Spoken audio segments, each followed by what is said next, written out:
Hi everyone, welcome back to Aquatics. I wouldn't say I cleaned up my mess in here, but I did a thing, so I'll show you that before I get into today's topic. So I set up these seed raising humidity domes, I think you'd call it, otherwise just a seedling tray. There's no fresh air going in because I want to keep high humidity in there, because the plants that I've put in there haven't yet converted to a terrestrial growth phase yet, so they still need the really high humidity to actually do well. So I'll take the lids off and I'll just show you first. So all the humidity in there, I only sprayed the insides of these domes initially once when I was setting them up, and then just a light misting once a day after that. So I put a little divider in here because obviously if you know plants, you'll know that they're two different species, because obviously this one has a much larger leaf compared to this one. So the first one here is HC Cuba. So these were all from 2 tissue cultures that I planted out in here so that I can hopefully get them growing really well to cut up and use for potting up to sell, because you can only buy HC Cuba and this one is Monte Carlo as tissue cultures from the particular wholesaler that I have my account with. So I'm doing this so I can hopefully grow them in the rock wool fibre and basket pots like these to sell on my website, because not everyone succeeds with tissue cultures. So if I do it this way, I can get them converted to aquatic growth by the time they go out to people.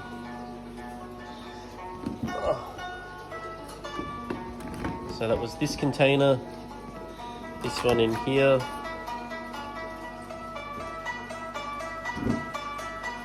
these are little Hydrophilia species. So this is Hydrophilia, I need to find the label.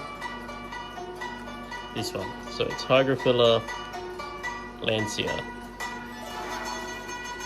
I'm not even going to try to pronounce that. I'm the world's worst horticulturalist if you didn't know that. So yeah, so we've got that one here. So Hydrophilia lancea here. These are little ocelot swords. I cut them off the runners I had out in the pond, the ones that were on the old flower spikes here, which is actually what the video today is going to be on, is how to grow the ocelot swords, but I'm just going to do this one just to show everyone. This one is Rotala, it's not Rotundifolia, it's, oh, I can't remember the name. I'll find it and I'll put the name at the bottom of the screen here. Then I've got over here, this is the trident leaf Java fern. And then this one, even though it's throwing out some straight leaves like that, this is actually the Thor's Hammer Java fern. So that's pretty cool. It's not something you see all the time. So I'm trying to get them growing in a terrestrial environment to propagate, because none of the wholesalers that I've seen are selling them. So if I can be my own consistent supplier, that would be fantastic. And then here, this one is Crypt Deliadis. So they get more of a red to burgundy toned leaf. Obviously these green leaves here are because they were in a lower light position before I put them in here. So anytime you've got plants that should be red that are throwing out green leaves, it's usually one or two things. One is they're not getting enough nutrition. The second one is they're not getting enough light. But more often than not, it'll be the lighting is too dim for them, so it's not producing the red pigment, because only the green pigment in plants actually photosynthesizes to produce energy for the plant. So the red pigments in there that look really nice can only be produced if the plant is in a good position where it can actually throw out those colors and still be getting enough energy from lighting. And these ones are just a type of sword plant. I'm actually not sure what type of sword it is, so I'm going to wait for it to grow out so I can actually see what it looks like. I'll put the name of it in the bottom as well, just because I can't remember off the top of my head.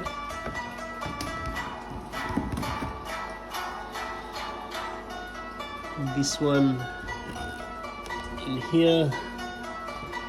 So this one is actually Anubis Folia. There's some leaves coming off there. This is just a rhizome cutting, so you can do cuttings off Anubis if there are no leaves on the rhizome. It just has to be about a 1 inch or 2.5 centimeter cutting at least, where you've got some intact nodes for it to grow out the new shoots.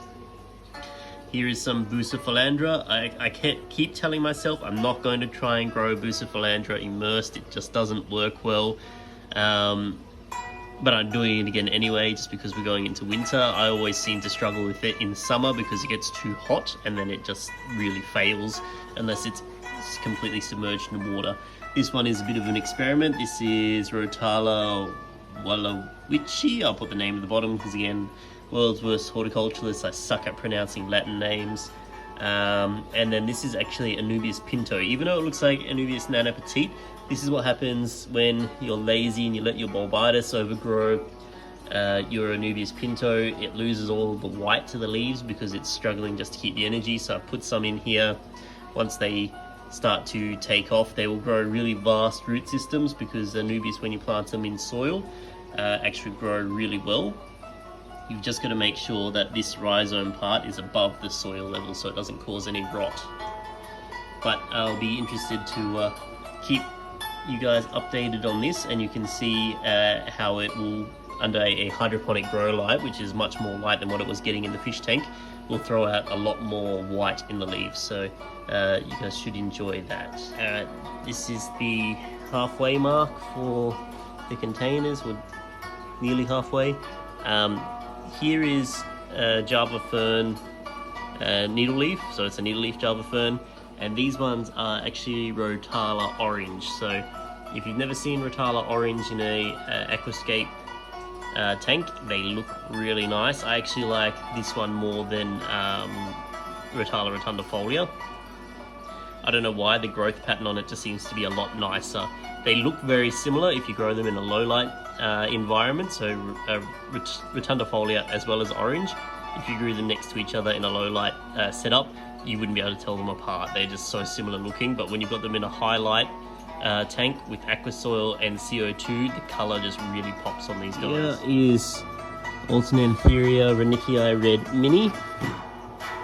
These are all from tissue cultures as well. They've been in here for 4 days now, and you can see how much they've grown. They've grown probably from these leaves here and stem from here is all new growth just in the last couple days. They do really well in a terrestrial paludarium style tank if you grow them in an immersed setup first. And this is just all in potting mix, so it's nothing special. It's literally just Osmocote potting mix that I got from our local hardware store, which is Bunnings, and I just moistened it down. It's only about 1 inch thick, or 2.5–3 centimeters of soil, because I don't really need that much, and I'll be able to take cuttings off these probably in the next 2 weeks.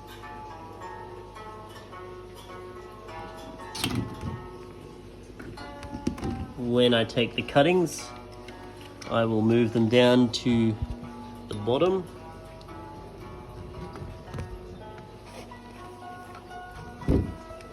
And I'll place them in this more of a hydroponic setup, so they're sitting in the rock wool fiber in water. This is Hygrophila compacta, so you can see what it looks like when it's grown in a hydroponic setup. These ones are the red ocelot swords. So these two, this one and this one, were from my fish tank. So what had happened is I took the runners off the flower spike and I planted them straight into the fish tank. They'd been in the fish tank for probably 2 months, and you can see they are actually smaller than the ones I just took off the runners last night, which I filmed the potting up of, so I'll put that in the video as well. And you can just see like the difference in growth of something being out of water versus fully submerged in water. That's why I'm just going to let these guys get a little bit bigger and grow a better root system in here first before I put them back into a fully submerged environment and convert them to submerged growth, where they'll get a really nice red color to the leaves, which is why they'll be obviously called a red ocelot sword. Let's put the lid back on.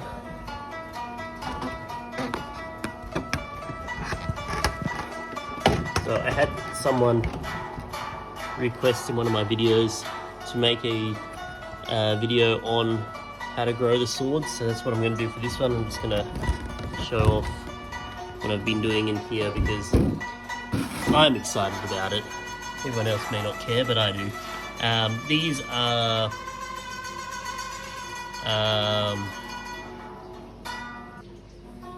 oh, it's escaped me now. Japan Hydrocodile, there we are, I got there. So I had a heap of this growing in the fish pond at one point, and then it got overtaken by hair algae, and I lost a heap of it because it was blocking out the light and everything. So hopefully I can get it growing well here, and I can pot up more to start selling, because they used to be available as tissue cultures from a wholesaler, and I have not seen it on the wholesale list for the better part of a year now. So hopefully I can get my small amount growing, because there's a lot of people that keep asking for it. And it does make a really nice carping plant, but you can also use it for the bonsai driftwood to make tree canopies, because it will grow floating in the fish tank as well, and it just looks really nice. So today's video is actually going to be on Amazon swords, both the feature looking ones as well as like the carpeting ones. So this tank, before I had some Bucephalandra and Java Fern make its way in there. The necessity, because I had run out of tank space, was a display tank with only Amazon swords in here. So they aren't looking phenomenal at the moment. This one's starting to get a nice regrowth here, and this one's starting to take off again.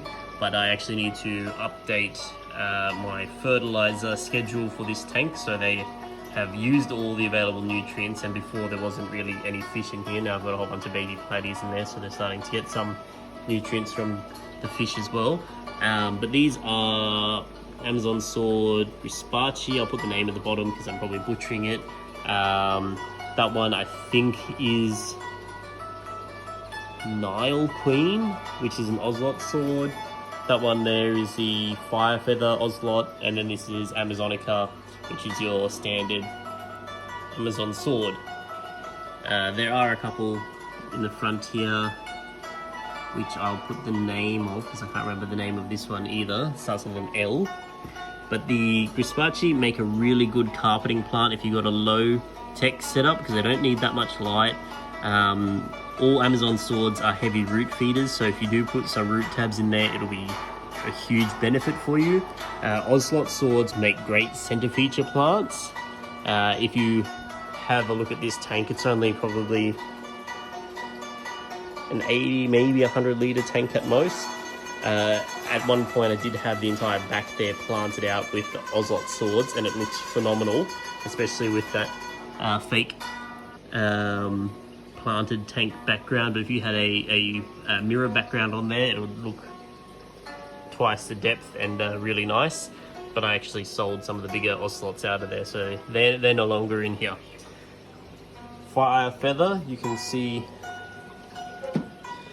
it gets its name because the new submerged growth is a really nice vibrant red color compared to these big leaves, which are the immersed growth. So when this plant went in here, it would have stood about that tall because it was grown in a hydroponic setup at the wholesaler or the farm. And then when it goes into the tank, you'll notice all these big outer leaves will start to melt away. Just pull them away when that happens. The inside of here will start to get this really nice submerged growth with all the really vibrant colors. And similar for the Nile Queen as well. So this is the submerged grown leaves. These are the hydroponic grown leaves out of water. So chalk and cheese. So if you hear like something called a fire feather or a red flame ocelot, and you see it in the shop and it's green, that's because it is all terrestrial out of water growth. It needs to go into a submerged environment and go through a little bit of a transition to get the really nice color in the leaves. But when it does, they look absolutely amazing. So for fertilizing these guys, because I'm the biggest cheapskate out, because I've got so many plants and so many fish, I find the cheapest fertilizer, which is this one, Osmocote Aquatic Plants and Water Gardens. I think this entire packet of 50 tablets cost me just under $8. And as it says on here, it's safe for fish. You can see the NPK on there. So if you don't know what NPK is, it's the nitrogen, potassium phosphate. I may have had the other two mixed around at the bottom, but doesn't really matter that much. So you can see it's high in nitrogen, so it's probably an ammonia-based fertilizer. So you don't want to put too many into your fish tank. I only put 4 in here. It says 1 per every 20 liters as the dosage rate for your fish tanks with this particular fertilizer. But being that it's really high in nitrogen, your Amazon sword plants and even Vallisneria, anything like that, carpeting plants will do really well with it, because the nitrogen is what it needs to produce really nice green vibrant leaves, whereas the other 2 nutrients in here are mainly for flowering as well as root development. So they're really nice to still have in there for the plant, but if you're wanting really lush tank, you definitely want something that's got the high N value. But just keep in mind, if you haven't got a very densely planted tank, putting that in there could culture green water or an algae spike. So just be aware when you're fertilizing plants. That's what you're going to look at, is the NPK.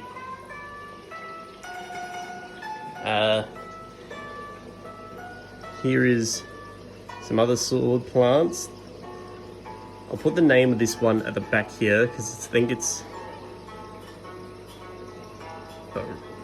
not Borelli, that's a fish. I'll put the name on there. It starts with a B and H. So it actually grows much larger than the Amazonica sword plant. So if you're looking for a bigger center feature plant, that's the one I'd choose. This is just a little red ocelot here that's converting. So it came from the wholesaler. So you can see the new growth starting to come in the center here. These other leaves all out here will die off. Some more the Amazonica swords I've got here, and you can see like my pretty painted nails and hands next to it, how big this sword is. This is Amazonica, and the other one that I pointed out will get bigger than this one. So just be aware, if you're getting sword plants for like a small tank, pick the right one. So if you get Amazonica, it's going to take over the entire tank. It's great if you've got a huge fish tank and you want to fill out some space relatively quickly.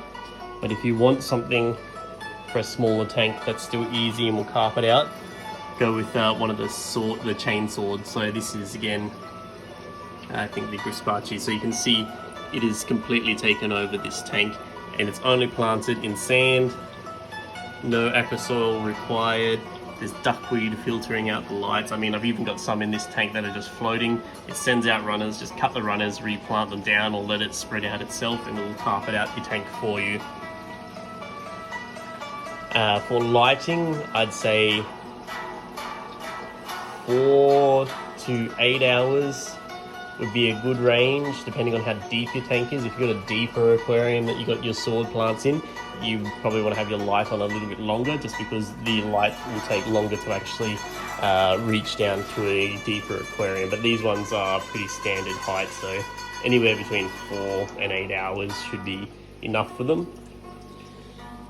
So this is a thinner, taller growing Amazon sword plant. I'll again put the name down the bottom just because I can't remember exactly what it's called and I would butcher the pronunciation. And this is the exact same sword plant, but this is when they're a bit more mature, and you can just see how tall they get.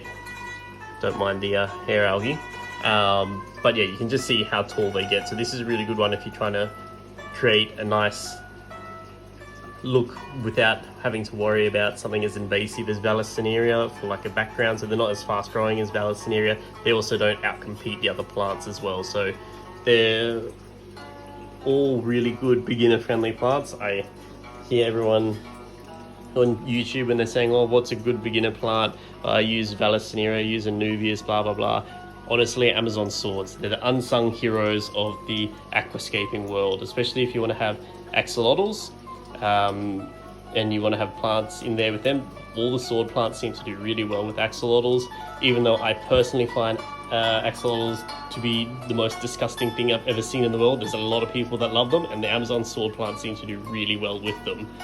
They can tolerate the lower temperatures, and because they get such extensive root systems when they're growing into the aquarium, they're not uprooted every 2 seconds when you're trying to find where your axolotl tank is, or if your axolotl wants to dig around in there, it's not going to just uproot everything. So they're a really good choice for so many fish, except for one. So if you've got bristlenose or plecos, they love eating the leaves of Amazon sword plants. They don't always do that. There'll be a lot of people that say, oh, my plecos or bristlenose have never touched my Amazon swords. Usually they have got a lot of driftwood in their tanks, or they're feeding specifically those plecos and bristlenose with zucchini, green beans or whatever. If you've just got a small aquarium, you've got a bristlenose in there and it's shredding your plants, the reason is it's hungry, it's desperate, it's eating live plants when it would rather be eating something else. But because it's doing it in survival instinct, it'll just shred your plants until there's another food source available for it. So if you feed your bristlenose and plecos their own diet, if your tank is reasonably clean of algae, I mean, if you've got a heap of algae on your tanks, your bristlenose will take that first. Once that's all gone, then you'll need to start feeding your bristlenose and plecos. Otherwise, they will get hungry and just eat your plants. So when it comes to ocelot swords, the other thing that they are really good for, if you're in a subtropical or tropical region, is you can have them as pond plants and they grow out and look really nice. This is actually fire feather as well. So this is actually the ocelot fire feather. Not that you'll be able to tell because the only red leaf is this one here, and as it grows it'll probably turn green because it's out of water. I grow them in this shallow pond, like it's only about a hand's depth, and the reason why I do that is because they are able to send out their flower spikes. So these ones will grow a flower spike that will get a flower that looks like a fried egg. I'll put a picture in for that as well so you can see what they look like, and then after they get pollinated they will actually turn into rhizomes with little plants that will grow off here. I've left these ones way too long, so the plantlet's actually died off of here because we're going into winter, so they're going into their dormancy phase, so they won't flower again until probably spring. This one is a marble queen. You can see because obviously the leaves are marbled. This is red ocelot. And I'll show you the flame ocelot.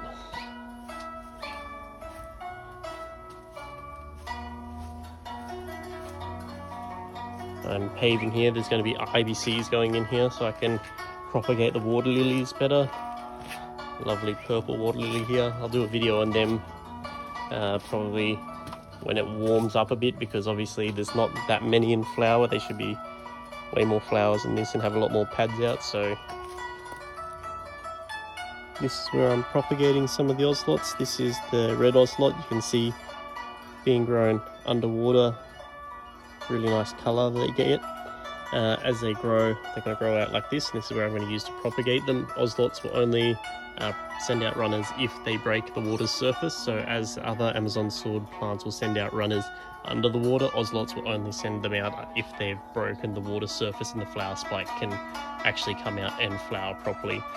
So if you've ever wondered why some swords are so easy to propagate and then others just don't seem to do it, that's why. These guys can be transitioned into a full sun position if you want to have them in your fish pond, but you've got to do it very slowly because obviously if you're buying them from the aquarium, they're going to be in a much weaker light than actual natural sunlight. So the natural sunlight is always way harsher, so it'll end up scorching the leaves, kind of like this. And if you don't harden it off in an environment with like a bit of shade cloth like this first, it's just going to die when you put it out into the pond in full sun. So it'll take about 3-4 weeks for you to be able to transition your sword plants from a indoor environment to an outdoor environment in the full sun, and you've got to do it very gradually, otherwise you're just going to scorch the plant. It may recover and throw out new leaves, but more often than not it's just going to enter stress and die. This is where I'm propagating some of the chain swords. So as you can see, they grow fully submerged and they'll send out runners, and that just makes it easier for me when I'm potting them up, that I've got plants that are fully converted to submerged growth to sell. I don't have to convert them that way.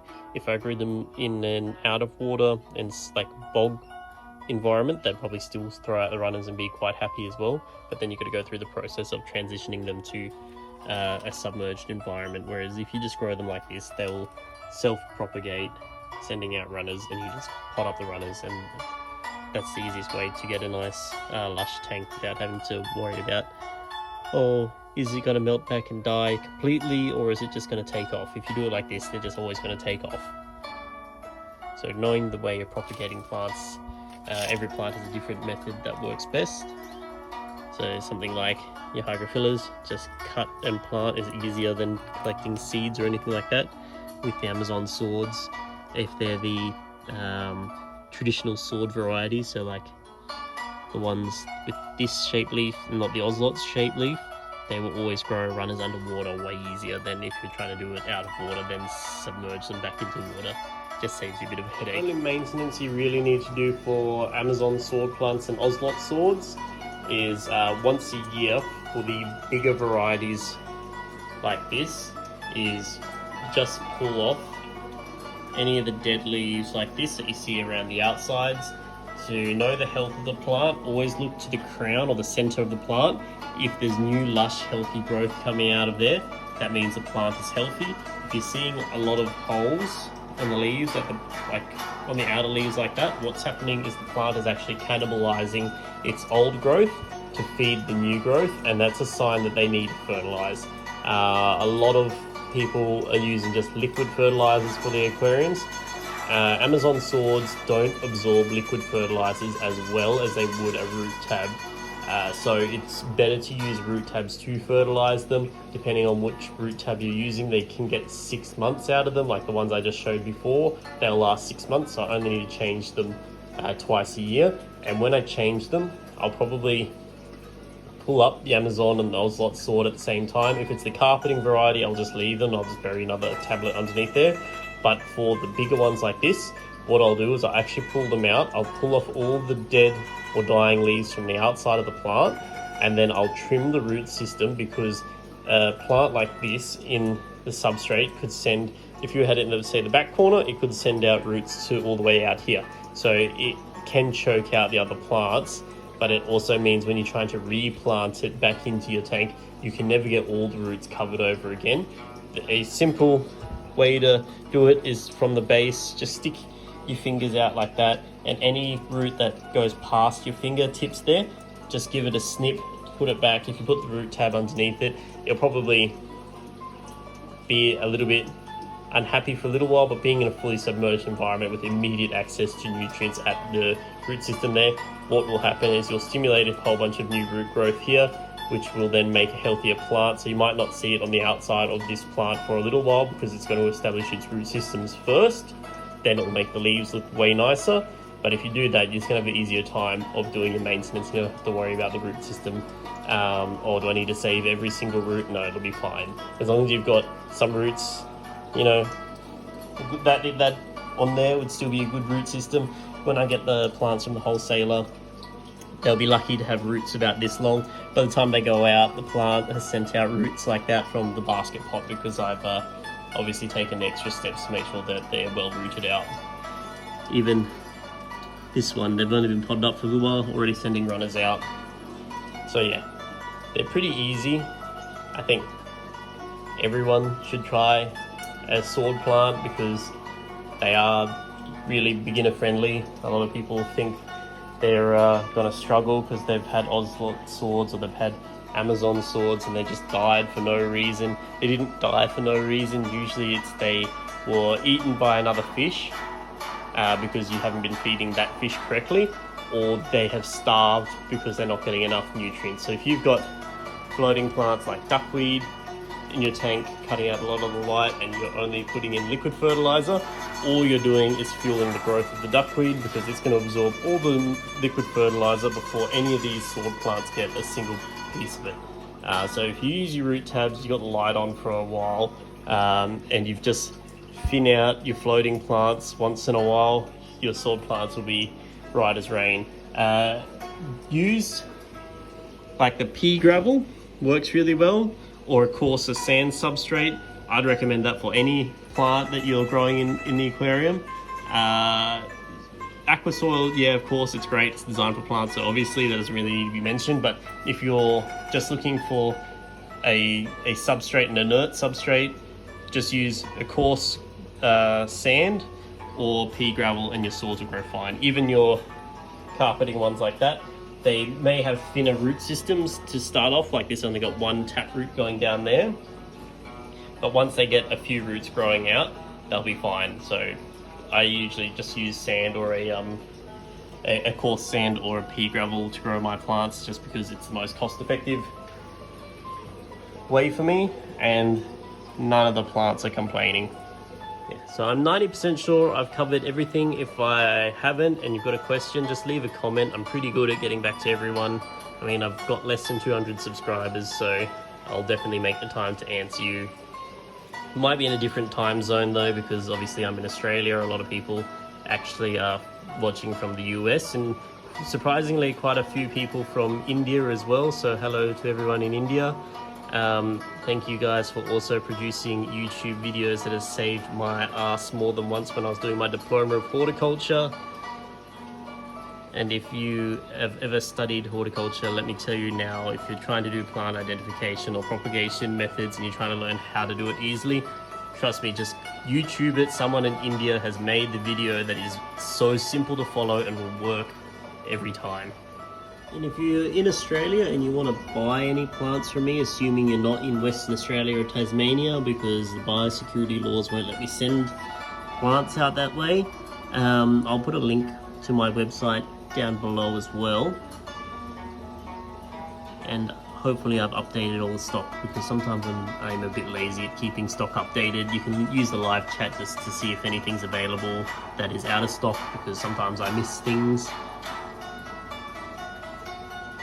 And if you would like to see anything specific in a video, just let me know. I did this video because someone had left a comment in one of my previous videos asking for some more information about the sword plants. So hopefully I've answered your questions and you feel more confident with what you're going to be doing with the plants.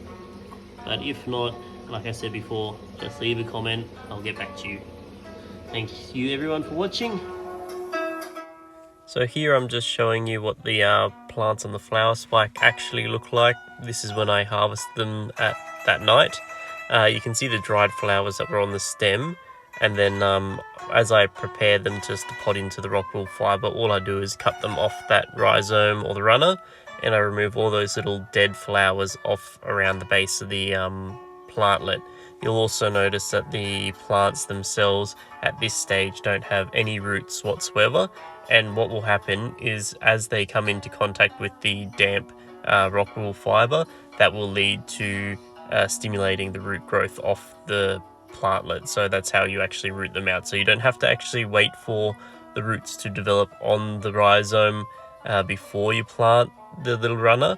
As long as the base of it is exposed to the moisture, or even just sitting in water, it will stimulate root growth out of there. Very similar to if you've ever had a spider plant that sends out those runners that everyone has as a house plant, and you just cut that off and put it into the water, it will develop its own root system.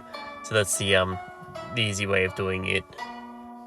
I couldn't figure out how to get the names of the plants to actually edit into the video, so I've had to do something else, and at the end of this video I'll have all the pictures of the plants with the names of them, just so it's a bit easier for everyone to know what sword plants were actually in this video. I also didn't have enough time to record any music, so I'm just reusing one of my songs from the previous videos that I had. I think I am probably going to have Dance of the Yow People again. So this is the evolution of my sword tank, so you can see how sparsely it started, and then only the addition of a couple of Ocelots and some time, and how well all those carpeting swords spread throughout the tank.